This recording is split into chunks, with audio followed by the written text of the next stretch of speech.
Grasse-Ologne, c'est une commune d'une superficie de 3423 hectares. Un territoire qui présente de multiples facettes qui sont autant d'atouts.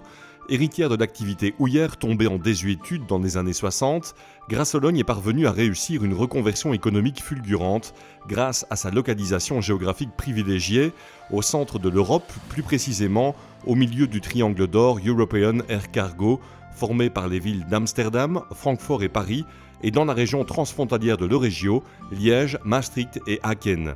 L'accessibilité de la commune est tout simplement exceptionnelle, tant par la route, le rail ou les airs, puisqu'elle localise l'importante zone de transbordement et Liège Airport.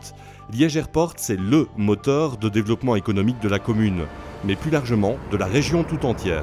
Mais au niveau économique, ça a créé un boom et aujourd'hui, on peut dire que la commune de Grasse-Ologne est un des grands enjeux du redéploiement économique de la région liégeoise, d'autant qu'il y a encore 300 hectares qui sont dédicacés à l'économique et qui vont être mis en œuvre par la SOAER et la SPI+ dans les prochaines années. Donc j'espère et j'escompte évidemment la création de très nombreux emplois pour satisfaire et essayer de répondre aux gros problèmes de chômage que l'on rencontre actuellement. À partir de 1998, avec le développement des vols de nuit, l'essor économique de la commune a véritablement pris son envol. On compte aujourd'hui sur le territoire communal plus de 300 entreprises. Les deux parcs économiques et Liège Logistics représentent un peu plus de 4000 emplois. Liège Airport et TNT, c'est ensemble environ 3000 travailleurs. S'ajoutent les emplois indirects, 6000 unités supplémentaires. Mais il est évident qu'autour de l'aéroport et des zones qui sont dédicacées à des activités en rapport avec l'aéroport, il y a à peu près 250 hectares qui ont été inscrits au plan de secteur et qui peuvent être développés aujourd'hui.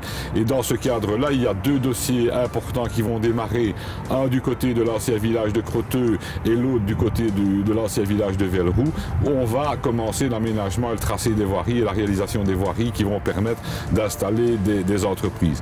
Mais il y a aussi deux dossiers importants, c'est l'ancien site du terril de Bonnefortune qui devrait permettre de récupérer pratiquement une vingtaine d'hectares qui seraient dédicacés aussi à une zone industrielle, et un site dont on a parlé énormément dans les années antérieures, c'est le site de la Vieille Montagne qui a été racheté par la SPAC, qui devrait être assaini et qui lui aussi devrait trouver une destination économique avec des petites PME, de l'artisanat et du commerce.